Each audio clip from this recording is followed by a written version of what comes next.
नमस्कार दोस्तों, मैं आप सभी का स्वागत करता हूं डिफेंस मास्टर पर और एक नया आपके लिए सेशन लेकर आया हूं। और आज हम एक इम्पॉर्टेंट करंट अफेयर के बारे में डिस्कशन करेंगे जो बहुत दिनों से यहाँ पर न्यूज़ में चल रहा है।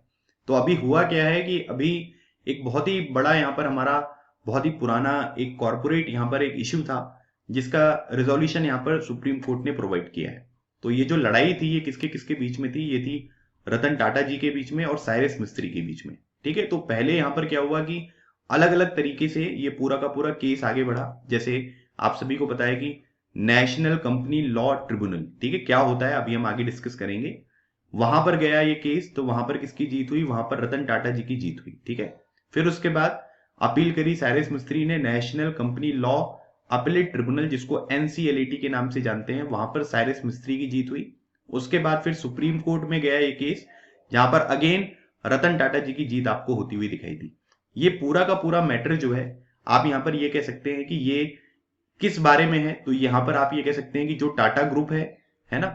और टाटा ग्रुप बेसिकली यहां पर अगर हम जाने तो एक बहुत बड़ी यहां पर ये टर्म है, क्योंकि ये अलग अलग फील्ड में आपको काम करते हुए दिखाई देंगे। टाटा ग्रुप का जो भी मैनेजमेंट यहां पर होता है वो टाटा सन्स के द्वारा यहां पर किया जाता है। ठीक है, दोनों का फाउंडेशन एक साथ ही यहां पर हुआ था, लेकिन टाटा ग्रुप को मैनेज करने की जो जिम्मेदारी होती है वो टाटा सन के पास होती है। ठीक है, तो साइरस मिस्त्री जी को यहाँ पर जो है वो चेयरमैन यहाँ पर अपॉइंट किया गया था। जब रतन टाटा जी ने यहाँ पर डिसाइड किया कि हम यहाँ से अब क्या करेंगे, हम जो है रिटायरमेंट लेना चाहते हैं, तो साइरस मिस्त्री जी को यहाँ पर अपॉइंट किया गया। फिर जो बोर्ड मेंबर्स हैं टाटा सन्स के, उन्होंने यहाँ पर इनको इनका टर्म कंप्लीट होने से पहले ही यहाँ पर रिमूव कर दिया। ठीक है, और उसके बाद फिर यहाँ पर क्या हुआ कि एन चंद्रशेखरन जी जो है उनको यहाँ पर चेयरमैन बना दिया गया। तो फिर साइरस मिस्त्री जो है वो सबसे पहले एनसीएलटी में गए, जहां पर बोला गया कि भाई देखिए मिस्त्री साहब, आपने जो यहाँ पर ये बात बताई है ये सब गलत है। ठीक है, इनके पास ज्यादा शेयर्स हैं, 66% जो शेयर हैं वो टाटा सन के हैं, तो इनके हिसाब से ये जो भी काम यहाँ पर करना चाहें कर सकते हैं। आपके पास केवल 18% जो है उसका शेयर यहाँ पर आपको देखने को मिल रहा है। तो यहाँ पर रतन टाटा जी जो है इनको यहाँ पर जीत मिली। फिर उसके बाद इन्होंने अपील करी एनसीएलएटी में, वहां पर साइरस मिस्त्री को जो है बोला गया कि दोबारा आप यहाँ पर अपॉइंट करिए, और एन चंद्रशेखरन जी को जो आपने यहाँ पर अपॉइंट किया वो इलीगल है ना। फिर यहाँ पर रतन टाटा जी और टाटा सन्स ने सुप्रीम कोर्ट में अपील करी, और यहाँ पर बोल दिया गया कि रतन टाटा जी की जो है वो जीत यहाँ पर हो गई है, और टाटा सन्स का जो अधिकार यहाँ पर है डिसाइड करने के लिए कि किसको चेयरमैन अपॉइंट करना है किसे नहीं करना है, वो सब चीजें यहाँ पर अब आपको देखने को मिल रही है। तो ये पूरा का पूरा करंट अफेयर इसी से रिलेटेड है, जिसके बारे में मैं आपको कंप्लीट इन्फॉर्मेशन आपको बताऊंगा। ठीक है, जब ये पर्टिकुलर इन्फॉर्मेशन न्यूज में थी पहले, तब मुझसे एसएसबी इंटरव्यू में ये ऑलरेडी एक बार क्वेश्चन पूछा गया था कि भाई ये जो टाटा सन्स के बीच में ये इशू चल रहा है अभी, ये यहाँ पर क्या है। तो एसएसबी इंटरव्यू में बहुत ही इंपॉर्टेंट एक क्वेश्चन आपके एग्जामिनेशन में बन सकता है, तो इसके बारे में प्रिपेयर करेंगे। साथ ही साथ एनसीएलटी क्या होता है ना, एनसीएलएटी यहाँ पर क्या होता है, और इसके बारे में कुछ बेसिक इंफॉर्मेशन जो कि आपके रिटन एग्जामिनेशन में पूछी जा सकती है, उसके बारे में मैं आपको कंप्लीट इंफॉर्मेशन यहाँ पर प्रोवाइड करने वाला हूँ। तो ये सेशन आपके लिए बहुत ज्यादा यूजफुल होगा, क्योंकि इससे आपको बैकग्राउंड इंफॉर्मेशन भी पता चलेगी, और अभी यहाँ पर क्या हुआ है लेटेस्ट में इसके बारे में भी जानकारी मैं आपको प्रोवाइड करने वाला हूँ। ठीक है, आप हमारा डिफेंस मास्टर ऐप डाउनलोड कर सकते हैं, जहां पर आपके सीडीएस एग्जामिनेशन के लिए, AFCAT examination, territorial army, AFCAT, SSB interview, सभी का प्रिपरेशन यहाँ पर कराया जाता है। तो आप हमारे ऐप को डाउनलोड करके इन कोर्सेज को गो थ्रू कर सकते हैं। किसी भी तरीके का कोई डाउट होता है तो आप मुझसे कॉन्टेक्ट यहाँ पर कर सकते हो। आप देख सकते हैं कि अलग अलग तरीके की जो मीडिया हाउसेज हैं उन्होंने इस पर्टिकुलर न्यूज को यहाँ पर कवर किया है। Ratan Tata wins the fight against Cyrus Mistry at the supreme court, what Ratan Tata tweeted after big legal win on Cyrus Mistry's removal. इस तरीके के अलग अलग जो मीडिया हाउस है उन्होंने इस तरीके की न्यूज को यहाँ पर कवर किया है, और इसलिए भी कवर किया है क्योंकि ये बहुत ही इंपॉर्टेंट एक इश्यू है ना। और रतन टाटा जी बहुत ही फेमस पर्सनैलिटी है ना, बहुत ही रेपुटेड पर्सनैलिटी है, और इस तरीके की जीत जो है वो उन्होंने जो सुप्रीम कोर्ट में यहाँ पर हासिल करी है, तो इसकी सिग्निफिकेंट जो है ये बहुत ज्यादा है, और इसी वजह से ये पर्टिकुलर इश्यू जो है ये आपको मीडिया में बहुत ज्यादा देखने को मिला है। तो इसकी पूरी एक टाइमलाइन मैं आपको बता देता हूं कि टाइमलाइन एक्चुअली इसकी हुआ क्या है, और किस तरीके से 2012 से 2021 तक ये पूरा का पूरा मैटर अभी तक चला है। ठीक है, 2012 दिसंबर के बारे में अगर हम बात करेंगे, तो यहां पर क्या हुआ कि जो टाटा सन्स हैं, ठीक है, उनके बोर्ड मेंबर्स ने जो डेप्यूटी चेयरमैन थे साइरस मिस्त्री को यहां पर अगला यहां पर जो टाटा ग्रुप है उसका चेयरमैन यहां पर नियुक्त किया। अब देखिए इसमें यहां पर क्या है कि दो चीजें हैं, एक तो टाटा सन्स के बारे में बात हो रही है और एक टाटा ग्रुप के बारे में बात हो रही है। तो थोड़ा सा इसको हम यहां पर समझ लेते हैं कि इसका क्या बेसिक मीनिंग यहां पर होता है। अगर हम टाटा ग्रुप के बारे में बात करेंगे तो टाटा ग्रुप का फाउंडेशन हुआ था 1868 में। जमशेदजी टाटा जी ने इसको यहाँ पर फाउंडेशन इसका रखा था, ठीक है। और टाटा सन्स जो है ये 1868 में इसका फाउंडेशन हुआ था, मतलब दोनों एक टाइम पर ही यहाँ पर स्टेब्लिश करी गई थी।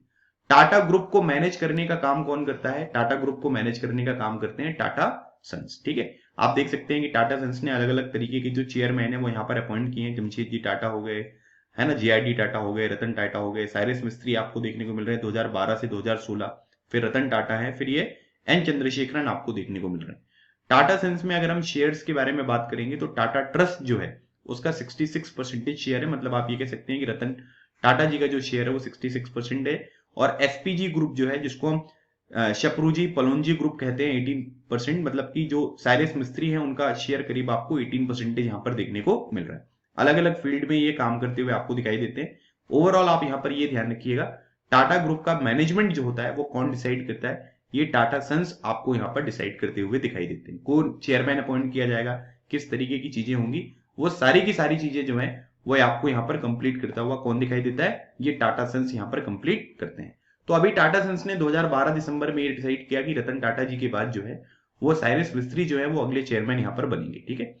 फिर 4 साल तक ये चीजें यहाँ पर होती रही। फिर 2016 अक्टूबर में जो है टाटा सन्स ने यहाँ पर जो बोर्ड है उसने मिस्टर मिस्त्री को यहाँ पर उनका कंप्लीशन टेन्योर जो है कंप्लीट होने से पहले यहाँ पर रिमूव कर दिया। फिर उसके बाद नवंबर में साइरस मिस्त्री जी जो है वो एनसीएलटी, जिसको हम नेशनल कंपनी लॉ ट्रिब्यूनल यहाँ पर कहते हैं, वहां पर गए कि भाई मुझे जो यहाँ पर हटाया गया है ये बहुत ही गलत तरीके से यहाँ पर हटाया गया है। तो डायरेक्टर वाली पोस्ट से भी हटा दिया गया था, जो बोर्ड ऑफ डायरेक्टर्स होते हैं, और चेयरमैन की पोस्ट से भी यहाँ पर इनको हटा दिया गया था। 2017 फरवरी में एन चंद्रशेखरन जी जो है उनको एग्जीक्यूटिव चेयरमैन टाटा सन्स का अपॉइंट किया जाता है। ये क्वेश्चन आपके सीडीएस एग्जामिनेशन में पूछा गया था उस टाइम पर करंट अफेयर में। अब उसके बाद जब यहाँ पर इनको रिमूव किया गया तो इन्होंने एनसीएलटी में ये बात यहाँ पर लगाई कि भाई वहां पर जो भी जिनके शेयर होल्डर्स बहुत कम है, माइनॉरिटी शेयर होल्डर्स हैं, वो बहुत ही गलत तरीके से टाटा सन्स को यहाँ पर मैनेज कर रहे हैं, तो ये बहुत ही गलत हुआ है। इस तरीके के एलिगेशंस यहाँ पर टाटा सन्स के ऊपर साइरस मिस्त्री के द्वारा लगाए गए।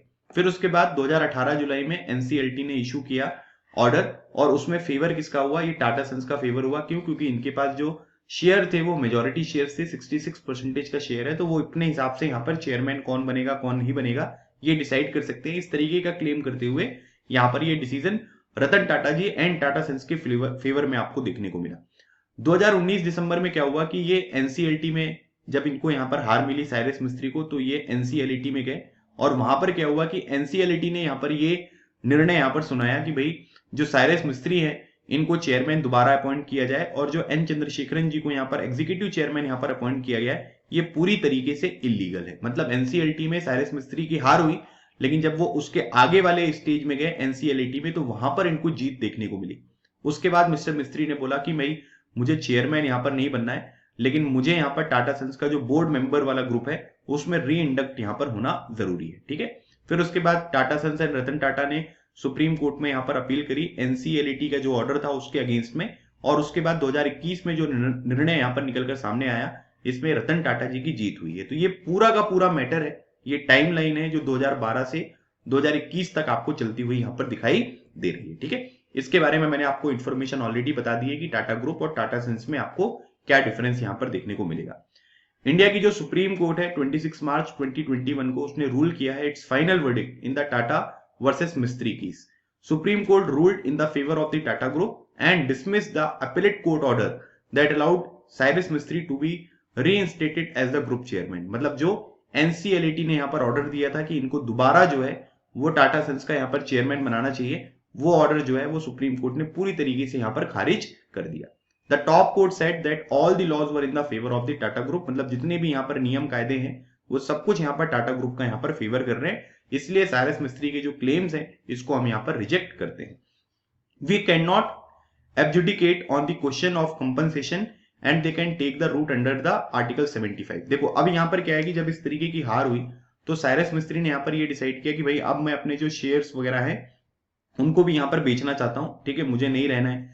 तो अब शेयर्स के लिए साइरस मिस्त्री जो है वो अलग प्राइस यहाँ पर क्लेम कर रहे हैं, ठीक है, और जो यहाँ पर टाटा सन्स है वो यहाँ पर अलग प्राइस यहाँ पर दे रहे हैं कि भाई जैसे फॉर एग्जांपल मान लीजिए कि ये बोल रहे हैं कि हमें 100 रुपीज चाहिए, ठीक है, ये कह रहे हैं कि नहीं हम 100 नहीं देंगे तो हम 70 रुपीज देंगे। तो इसके लिए यहाँ पर सुप्रीम कोर्ट ने अभी कोई बात यहाँ पर नहीं बताई है। अगर आप कोई लीगल यहाँ पर एक्शन लेना चाहते हैं तो वो इन फ्यूचर आपको देखने को मिलेगा, बट फॉर नाउ उन्होंने जो यहाँ पर ये बोल दिया कि रतन टाटा जो है इस केस में पूरी तरीके से सही है और सारी चीजें जो है वो उनको यहाँ पर फेवर करती हुई दिखाई दे रही। तो आर्टिकल 75 में बेसिकली कॉम्पनसेशन किस तरीके से प्रोवाइड होगा, क्या होगा, है ना, कितना कॉम्पनसेशन मिलना चाहिए, इन सब चीजों के बारे में आर्टिकल 75 में बात करी गई है। Orders of the NCLT set aside, appeal bye Tata group is upheld, ठीक है। और अपील बाय बेसिकली यहाँ पर एसपी जो ग्रुप है यहाँ पर, है ना, जिसको हम शेप्रोजी पेलोंजी ग्रुप यहाँ पर कहते हैं, वो पूरी तरीके से यहाँ पर डिसमिस कर दी गई है। और appeal by Cyrus investment is dismissed, said chief justice of India S A Bobde during the order as per the legal news platform bar and bench. मतलब यहाँ पर क्या है कि जो जजमेंट था बेसिकली उसमें 3 मेंबर की यहाँ पर जो सुप्रीम कोर्ट ने बेंच बनाई थी, जिसमें आपको chief justice of India Bobde ji देखने को मिलेंगे, justice AS Bopanna and justice V Subramanian. इन 3 लोगों ने यहाँ पर ये जजमेंट जो है ये सुनाया है और पूरी तरीके से यहाँ पर जो टाटा सन्स है उसको यहाँ पर फेवर करता हुआ डिसीजन आपको देखने को मिलेगा। टॉप कोर्ट ने ये भी बोला है कि we leave it to Tata Sons Mistry to take legal route to resolve issue of shares, value of Tata Sons shares depend on equity, है ना। वो पूरी चीजें जो है उसके लिए आप लीगल रूट यहां पर ले सकते हैं कि शेयर की वैल्यू किस तरीके से यहां पर निकलकर सामने आएगी। Cyrus Mistry whose family holder majority stake in the Tata Sons was appointed as chairman in 2012 and was ousted in 2016, जिसके बारे में मैं आपको ऑलरेडी बता चुका हूं। रतन टाटा जी ने यहां पर ये कहा है Mistry to step down from his post as the board has lost faith in him. जब 2016 में निकलकर सामने आया तब उन्होंने बोल दिया कि भाई बोर्ड का आपके ऊपर विश्वास नहीं रह गया, इसलिए आप यहां से स्टेप डाउन कर लीजिए। लेकिन वहां पर क्या हुआ कि आप ये देख सकते हैं कि उन्होंने रिफ्यूज कर दिया कि ये मेरे साथ बहुत गलत हुआ है। फिर उसके बाद वो एनसीएलटी में जाते हुए दिखाई दिए, एनसीएलटी में जाते हुए दिखाई दिए, है ना। तो इसकी वजह से जो टाटा और मिस्त्री के बीच में ये एक लड़ाई थी ये पब्लिक के सामने यहाँ पर निकलकर सामने आई है। अब यहाँ पर जो मेन बात है वो है national company law appellate tribunal के बारे में। तो 2 चीजें मैं आपको बता देता हूं, एक तो एनसीएलटी के बारे में बता देता हूं और एक एनसीएलटी के बारे में बता देता हूं, ठीक है। एनसीएलटी जो है इसको कॉन्स्टिट्यूट किया गया था section 410 of the companies act 2013। Very important information, directly आपके एग्जामिनेशन में पूछी जा सकती है। और एनसीएलटी को जो है ये क्या है, ये सेक्शन 408 के तहत यहाँ पर जो कंपनीज एक्ट है उसके तहत यहाँ पर इसको कॉन्स्टिट्यूट किया गया था, ठीक है। तो ये 410 है और एनसीएलटी जो है सेक्शन 408 के तहत यहाँ पर कंस्टिट्यूट करी गई थी। जो भी यहाँ पर ऑर्डर्स होते हैं नेशनल कंपनी लॉ ट्रिब्यूनल के, उसके सुनने के लिए एनसीएलटी बेसिकली हायर अथॉरिटी जो है वो यहाँ पर बनाई गई है। ये क्वासी जुडिशियल बॉडी है that adjudicate issues relating to the companies. Company में किसी तरीके का भी अगर इश्यू निकलकर सामने आता है तो हमको ये पर्टिकुलर रूट जो होता है वो यहाँ पर फॉलो करना होता है।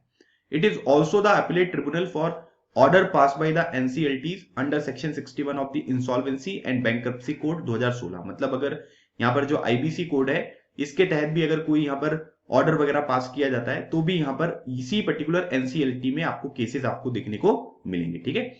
और उसके बाद ये अलग अलग यहाँ पर सेक्शन बताए गए हैं कि कौन कौन से सेक्शन के तहत यहाँ पर केसेस निकलकर सामने आएंगे। Any person aggrieved by any order of the NCLT may file an appeal to the supreme Court. मतलब अगर एनसीएलटी के जो भी निर्णय है उससे अगर आप खुश नहीं है तो आप सुप्रीम कोर्ट में यहाँ पर अपील जो है उसको दायर कर सकते हैं।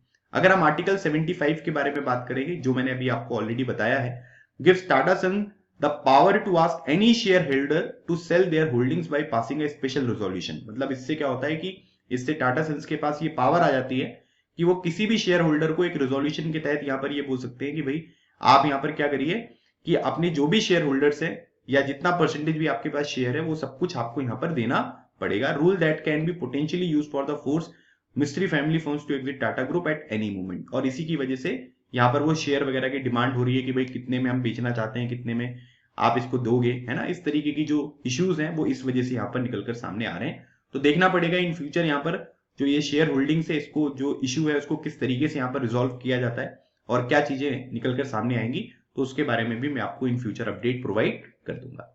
तो गाइज ये था हमारा एक छोटा सा सेशन जिसमें मैंने कुछ इंपॉर्टेंट चीजें आपके साथ डिस्कस करी है जो कि आपके एग्जामिनेशन के लिए और एसएसबी इंटरव्यू के लिए बहुत ज्यादा इंपॉर्टेंट है।